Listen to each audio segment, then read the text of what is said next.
Good Morning Business, French Tech. Et le New Space est aussi français. Désormais, on a plein de start-up du spatial, dont vous, effectivement, Stanislas Maximin, PDG de Latitude, avec un premier succès. Le moteur de votre mini-fusée Zephyr a montré qu'il pouvait fonctionner au moins 35 secondes, ce qui apparemment est la preuve de son succès. Vous allez nous expliquer pourquoi. Et effectivement, on parle des microsatellites qu'il faut placer en orbite basse. On sait qu'on est un peu en panne en ce moment en Europe et que peut-être que Latitude va apporter la solution. On l'espère bien, merci beaucoup de me recevoir. Alors oui, pour être très rapide sur ce que fait Latitude, on est une entreprise qui a maintenant 3 ans, on est basé à Reims, plus de 70 personnes et on développe Zephyr, un petit lanceur, un micro-lanceur qui peut envoyer une grosse centaine de kilos dans l'espace. Ça va donc permettre d'envoyer des satellites qui font la taille d'une boîte à chaussures, à la taille globalement d'un lave-vaisselle. Et ces satellites, ils vont prendre des photos de la Terre, ils vont communiquer avec les objets connectés ou avec votre téléphone pour vous apporter de la connexion et plein d'autres applications qui nous aident tous les jours à mieux comprendre notre Terre. Maintenant, pour les envoyer, il faut une fusée, un lanceur que vous voyez sur l'écran. Qu'est-ce que c'est globalement ? C'est un gros tube avec au bout des moteurs. Une des parties les plus complexes, c'est notamment ce moteur. Pourquoi ? Parce qu'on est sur une pièce qui voit des conditions infernales, littéralement, plus de 3000 degrés à l'intérieur du moteur, largement plus de 50 bars, donc 50 atmosphères de pression à l'intérieur du moteur. Bref, c'est l'enfer sur Terre, littéralement, et il faut faire en sorte que ça tienne. Et là, ça a tenu 35 secondes, je reviens à ça, et là, ça veut dire que ça fonctionne. Alors, en effet, le moteur devra tenir un peu plus longtemps en conditions de vol. Par contre, 35 secondes, ça nous permet de dire, on a tout un système de refroidissement et de régénération. Au bout de 35 secondes, on a de quoi dire, on a les datas pour dire que globalement, le moteur ne va pas monter plus haut en température, ne va pas avoir de plus grosses dégradations thermiques ou mécaniques. Donc, en effet, le moteur tient. Et ça, c'est une excellente nouvelle. Maintenant, il n'y a pas que ça. Il y a également le fait que le moteur il soit stable dans sa combustion. Un moteur, ça veut faire qu'une seule chose, c'est exploser. Là, il n'explose pas, il est stable dans les conditions qu'on lui met, puis également dans des conditions pas forcément faciles quand on était dans le nord de l'Écosse, dans les îles Shetland.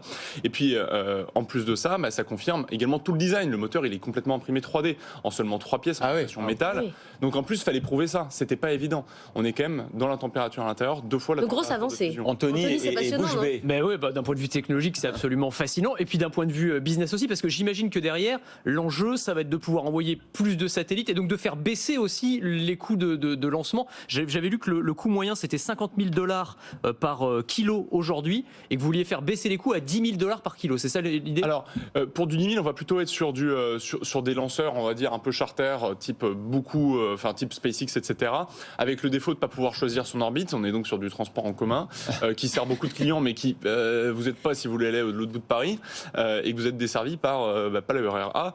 Nous, on va plutôt être sur, quand même, du vol dédié pour des clients qui veulent envoyer à des endroits un peu bizarres leurs satellites, mais c'est une grande partie des clients, en tout cas, qui sortent de l'endroit classique. Et donc là, non, on va être un peu plus que ça. Par contre, on est largement en dessous des $50,000 le kilo. On va s'approcher des 35, ce qui reste aujourd'hui bien plus performant que nos concurrents. Alors, ce qui est fascinant, c'est de voir effectivement que ça y est, le secteur privé, mais ça on le savait, investit le spatial, que les start-up investissent le spatial.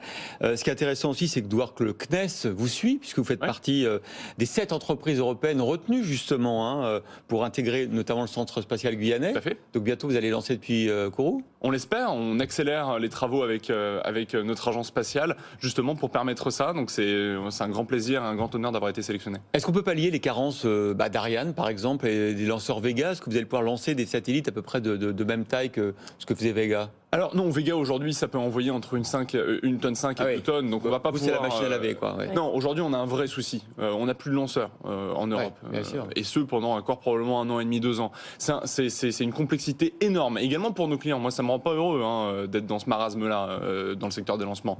Maintenant, ce qui est fait, ce qu'il faut, ce que ça montre, numéro 1, c'est qu'il nous faut de la résilience, c'est-à-dire qu'il faut de nouveaux entrants sur le marché qui vont pouvoir apporter de nouvelles technologies, qui vont pouvoir bénéficier des effets de levier de l'investissement privé, et donc qui vont pouvoir éviter à l'Europe de se retrouver dans la même situation qui aujourd'hui nous emmène à contractualiser chez SpaceX des lancements européens.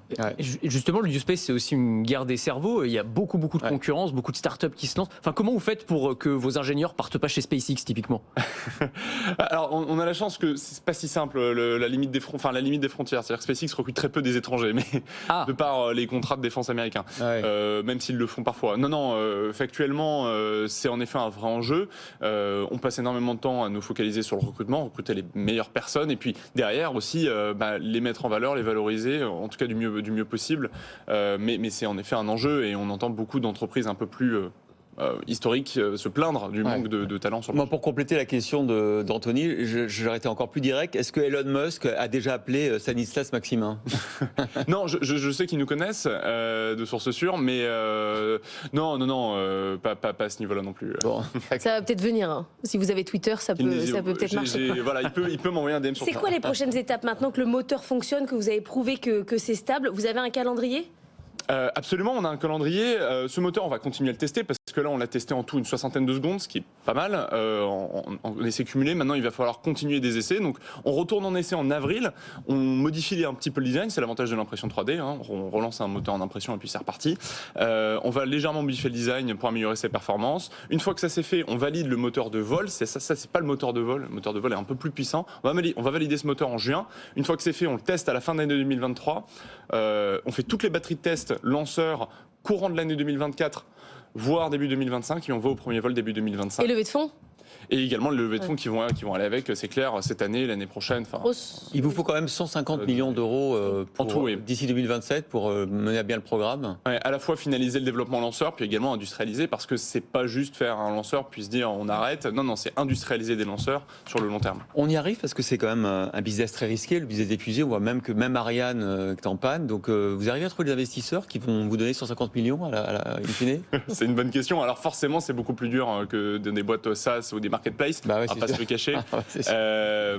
Mais c'est aussi, ça fait partie du défi. C'est-à-dire que si c'était simple, on ne l'aurait pas fait et ça ne nous aurait pas amusé.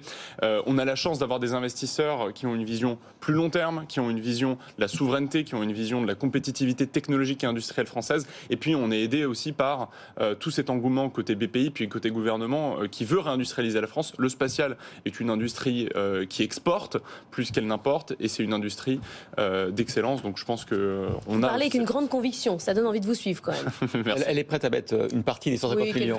Écoutez, pas de souci, n'hésitez pas. Bon, en tout cas, voilà, le New Space version française avec vous, Stanislas Maximin, PDG de Latitude. Une bonne nouvelle quand même, c'est que a priori, il n'y aura pas de récession en 2023. C'est ce que est en train de nous dire le FMI. Que donc ça va être une bonne nouvelle. Change souvent d'avis. Oui, c'est vrai, c'est pas faux non plus.